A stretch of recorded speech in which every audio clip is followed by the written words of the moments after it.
Hey you all, welcome back to another video with Shauna over here at Moments with Us. In today's video, I wanted to share some things with you guys. I don't be having enough time on Saturdays when we do our news, comments, and reports because I feel like the video is going to drag. So I got some things that I wanted to share with you guys on Saturday. This, I guess, could be like a part 2, or it's just some more news and comments and things like that that I wanted to throw together and share with you all. So definitely you all stay tuned. If you're new here, please go ahead and consider subscribing. And if you've been here before and you are returning, thank you for coming back. You guys, don't forget to press the like button. I thank you all for all of your support, and we're going to roll into these pictures and comments and stuff. Always leave your thoughts in the comments. So someone shared here, so what happened here? We live in a hurricane zone, so I always have extra water stored during hurricane season. This is water from Food Line that has an expiration date of February 2023. Look at the yuck growing inside. I dumped out the water and took a pic of it. So quickly, here is some pictures here. You can see that the water used by is 223. It came definitely from Food Line. It says drinking water there. And you can see like the bacteria growth, mold looking substance on the inside. Now that's horrible. But when it comes down to water storage, guys, I always tell you water filtration is key. But one thing that I always forget to mention is how you store your water. So let's go ahead and look at some containers that will actually hold and keep your water as fresh as possible for years past the best by date. Firstly, Google can be someone's best friend.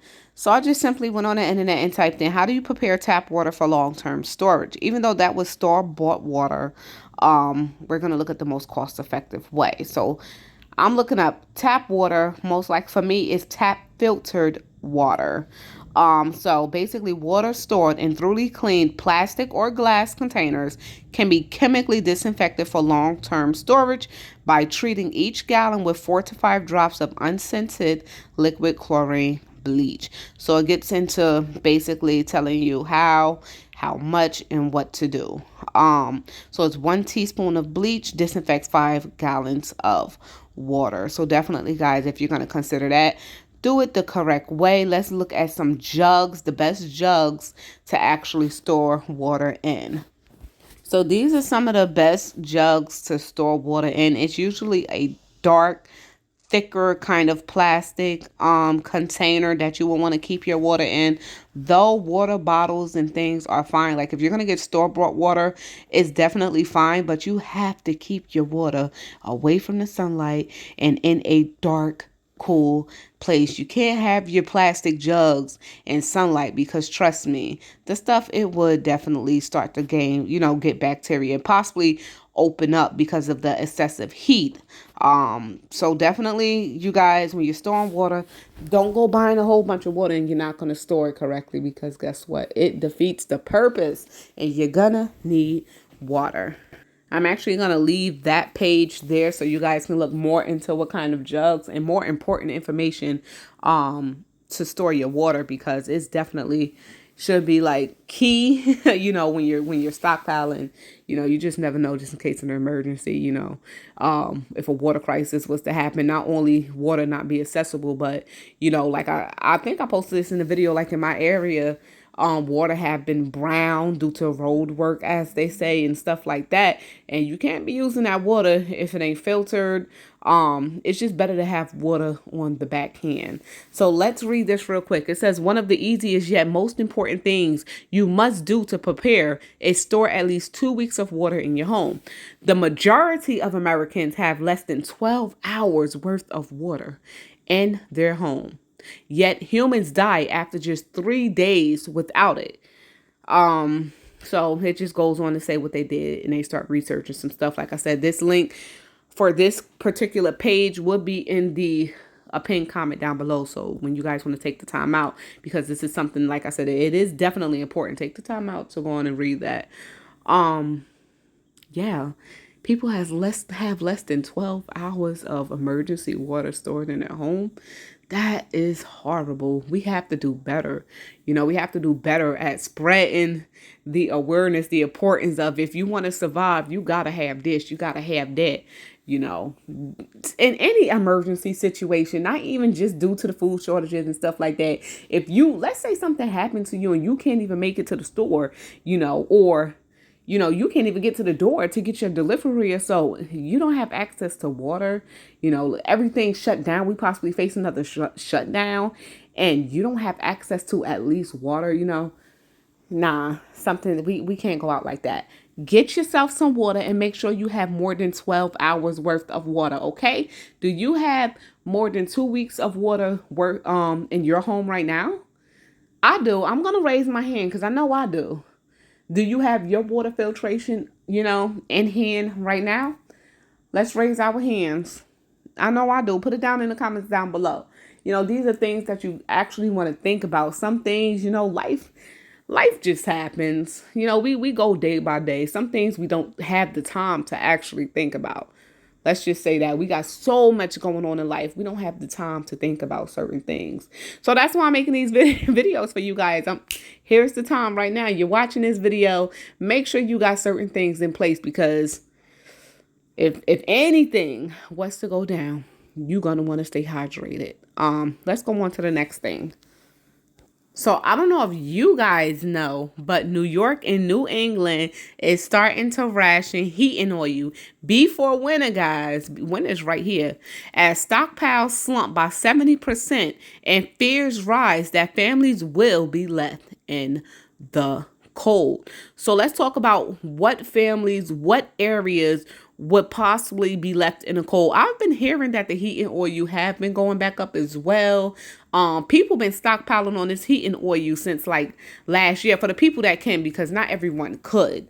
So let's go ahead and see what areas will most definitely be affected, because I do see New York. I do know New England is definitely, most of their places, they definitely use that heating oil.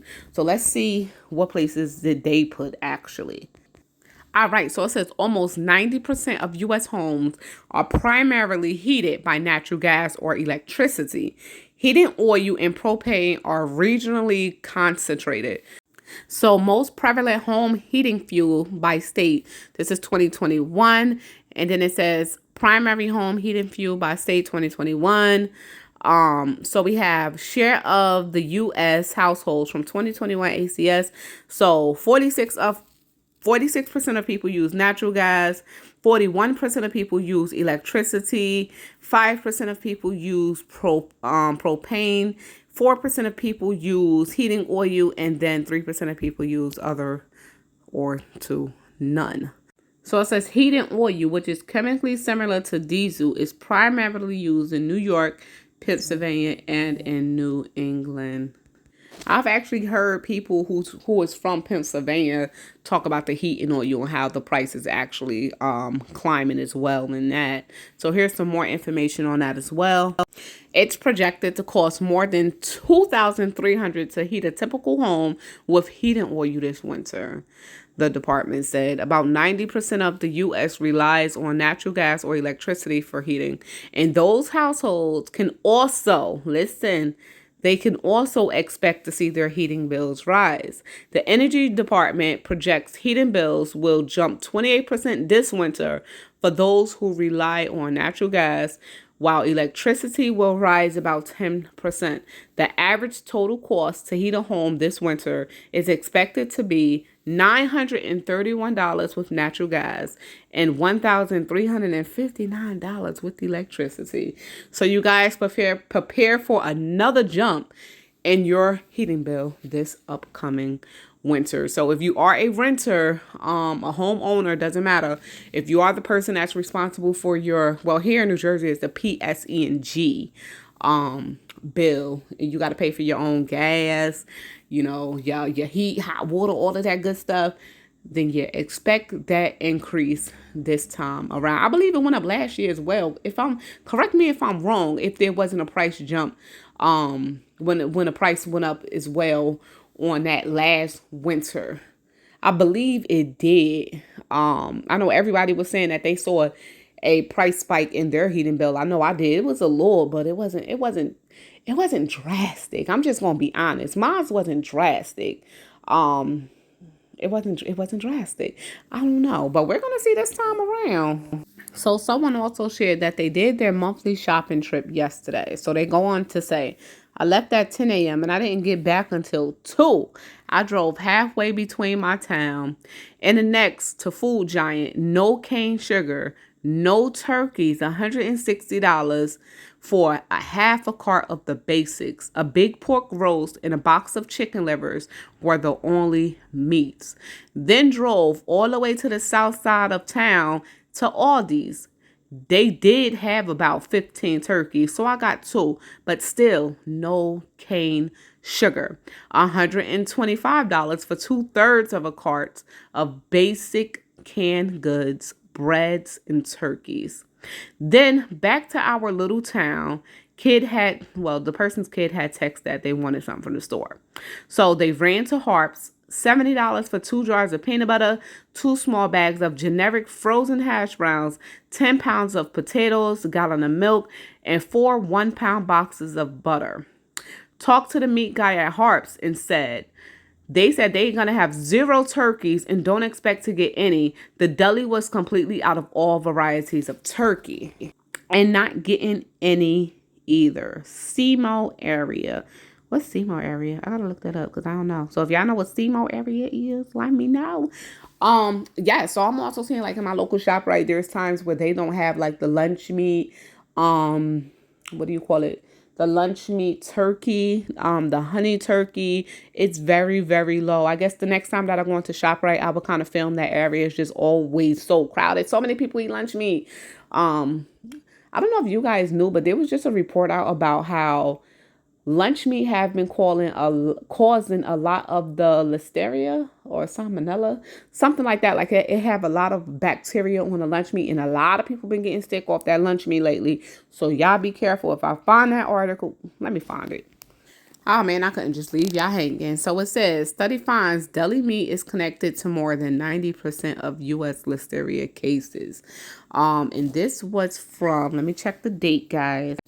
October 24th, 2022. So you guys really be careful. I think that since the pandemic, I believe a lot of stuff is not being handled correctly. A lot of people are out of a job, and I believe companies are hiring untrained people as well to handle certain things that really need professionals. So, especially when it comes down to our food, unless some people say, like, unless they're actually doing it on purpose and they're just trying to get as many people up out of here as possible. Anyhow, I don't know. I'm not going to speak on that today. This video is about these reports. But just be careful. Be careful, people. Let's go on to the next thing. So someone go on to say, good grief. I realize organic is typically more expensive, of course. But my goodness, this is from Missouri. So the Horizon 1 gallon of milk is $9.99 in Missouri. Yeah, that milk I have to stay there. We're going to be milkless. No organic milk for me. Not for $9.99 either. We'll be milkless that day. Let me know if you guys will spend $9.99 on that milk. It was shared through email by Shauna. Thank you very much. I wanted to share this last week, but we ran out of time. Though this is from 2017, it does say the world could run out of food in 10 years. So it keeps saying this 10 years. We're already about 5 years in. 17, 18, 19, 20, 21, 22. We're going on 6 years in. So we're already facing these food shortages, and the food is changing as these food shortages arise. You know that, what is it, guys? You know, that one thing you bought about maybe 3-4 years ago, and you're going to buy it again, how it don't taste the same. And how most foods are definitely becoming bioengineered. I'm seeing that shared around the internet as well. That little label, how bugs are being put into food. It's a lot. Food is definitely changed, and I see they trying to keep up with, demand in all ways to keep food going, coming in, whatever the case may be. But yeah, we already some years into this little 10-year warning that they was given.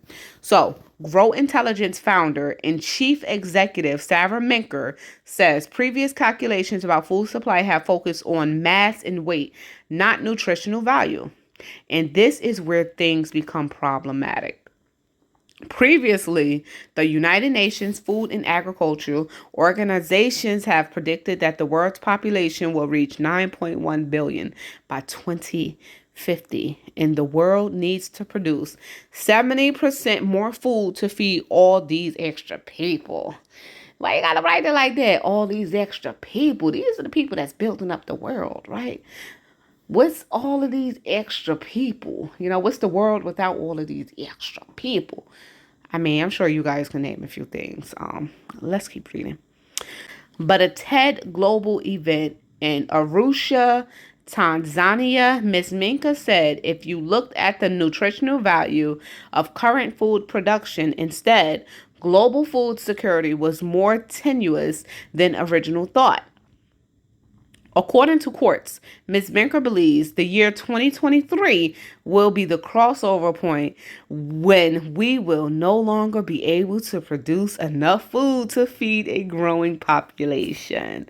Warning of food shortages. Stock up now.